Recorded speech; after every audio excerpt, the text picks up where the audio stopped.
प्रदेश के मुख्यमंत्री योगी आदित्यनाथ ने मृतक आश्रित बेटियों को नौकरी देने की बात तो कह दी, लेकिन शासन आदेश देना भूल गए। अब शायद शासन आदेश 22 के चुनाव से 1 महीने पहले ही आएगा, लेकिन उत्तर प्रदेश की बेटियों के मन में एक आस जागी कि अब शायद उनके पिता, उनके भाई की नौकरी उन्हें मिल पाए।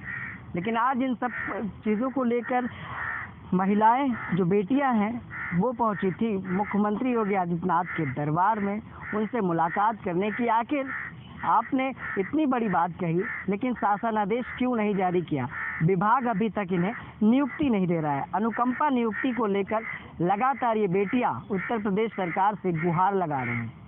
मुख्यमंत्री योगी आदित्यनाथ एक और कहते हैं कि बेटी बढ़ाओ, बेटी पढ़ाओ, बेटियों और महिलाओं का सम्मान करते हैं और उनको लेकर बड़े बड़े बयान देते हैं, लेकिन उन बयानों पर आखिर कितना अमल होता है, इन्हीं बेटियों से जानते हैं जो हमारे साथ मौजूद हैं। हम कहेंगे कैमरामैन से थोड़ा सा करीब बने। मैडम, क्या नाम है आपका, क्या समस्या है? सर, मेरा नाम पूनम शर्मा है। मेरे पापा राजस्व विभाग में थे और उनकी लेखपाल थे वो। तो उसके लिए आपने आवेदन किया और शासनादेश लागू नहीं है। पूरा शासन आदेश, विभाग ने कहा शासन आदेश नहीं लागू हुआ जी, इस वजह से मुख्यमंत्री जी ने कहा था कि अब बेटियों को नौकरी मिल जाएगी। जी जी जी। तो जब पिता की या भाई की नौकरी, आप किस विभाग की? मैं विद्युत विभाग, अनपरा सोनभद्र। तो कौन था जिसकी जगह पे आपको? पिताजी की नौकरी थी मेरी। तो विभाग गई तो क्या जवाब? विभाग में सबसे पहले 2016 में गई थी। हाई कोर्ट से मैंने ऑर्डर लिया, 2016 में मैं गई। उस दौरान उन्होंने कहा कि अब विवाहित बेटियों का ऐसा कोई नियम ही नहीं है कि उन्हें नौकरी दिया जाए। फिर उसके बाद मैं आपको हाई कोर्ट से फिर मैं ऑर्डर भी ले आई थी। उसके बाद स्टे लग गया। एक्चुअली इस मामले में स्टे लगा और ये स्टे 2016 से 2019 तक चला। 2019 में सुप्रीम कोर्ट ने इस चीज को मान लिया कि बेटा बेटी समान है। उसके बाद भी मैं अपने विभाग गई। विभाग ने कहा कि आप नियमावली में नहीं आते, आप कुटुंब में नहीं आते, आप परिवार में नहीं आते, आपकी जगह का कोई दूसरा भाई होता, दूसरा, क्योंकि एक मेरे बड़े भाई हैं, ऑलरेडी गवर्नमेंट जॉब में है। तो उन्होंने कहा कि अगर आपके छोटे भाई होते, अगर वो शादीशुदा होते, मैं उनको दे दूंगा, लेकिन आपको नहीं दूंगा क्योंकि आप विवाहित हैं। उन्होंने विवाहित बोल के मुझे मना कर दिया। फिर माननीय मुख्यमंत्री जी ने 24 जून 2020 को एक आदेश दिया कि मृतक आश्रित कोटे में हम विवाहित बेटियों को नौकरी मिलेगी। उसके बाद मैं फिर गई अपने विभाग ने मुझे डायरेक्टली ये कह दिया कि मुख्यमंत्री जी के बोलने से क्या होता है, जाके शासनादेश ले आओ तब नौकरी मांगना।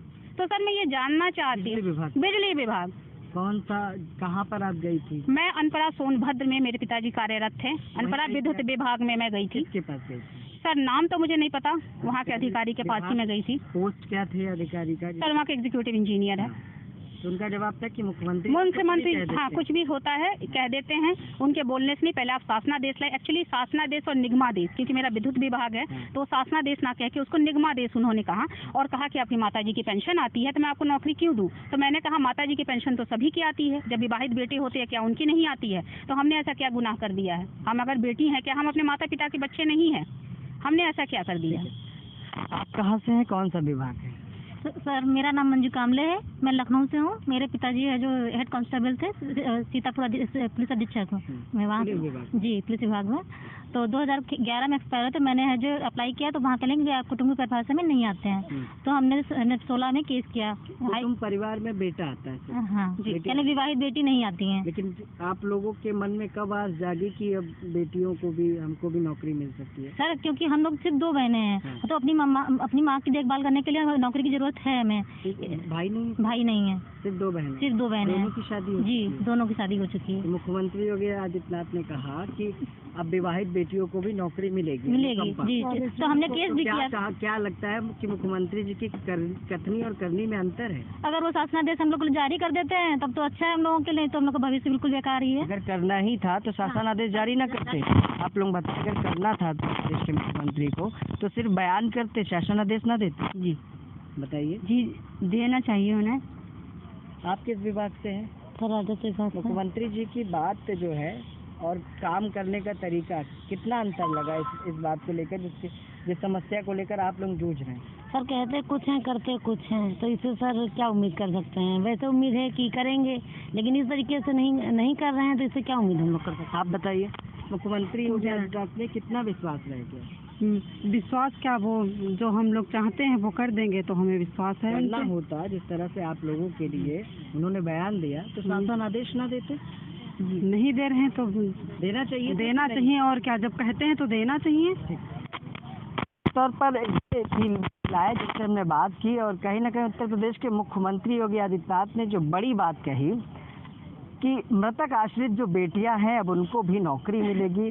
कईयों के भाई नहीं हैं, कईयों के बेटे नहीं हैं, उनकी जगह पर जब ये नौकरी लेने विभाग पहुंची, और उससे पहले भी इन लोगों ने आवेदन किया, कई संघर्षों की लड़ाई लड़ी, लेकिन अभी तक अनुकंपा मृतक आश्रित की जो जगह पर इनको नौकरी मिलनी चाहिए था, जिस तरह से महिलाओं ने बताया कि उनके पिता हेड कांस्टेबल थे बिजली विभाग में, उनके पिता थे, अलग अलग विभागों का ये पूरा मामला है, जहां पर उत्तर प्रदेश के मुख्यमंत्री ने कहा कि अब बेटियों को भी मृतक आश्रित की जगह पर नौकरी मिलेगी। लेकिन जब विभाग वो पहुंची तो विभाग ने कहा कि मुख्यमंत्री जी कुछ भी बोल देते हैं, शासन आदेश लाओ तो नियुक्ति मिलेगी। अब देखना यह है कि मुख्यमंत्री योगी आदित्यनाथ और बीजेपी सरकार की कथनी और करनी में कितना अंतर है। युवाओं को बेरोजगार युवाओं को रोजगार देने की बड़ी बात तो कही जाती है, लेकिन किसी भी तरह का शासन आदेश जारी नहीं किया जाता।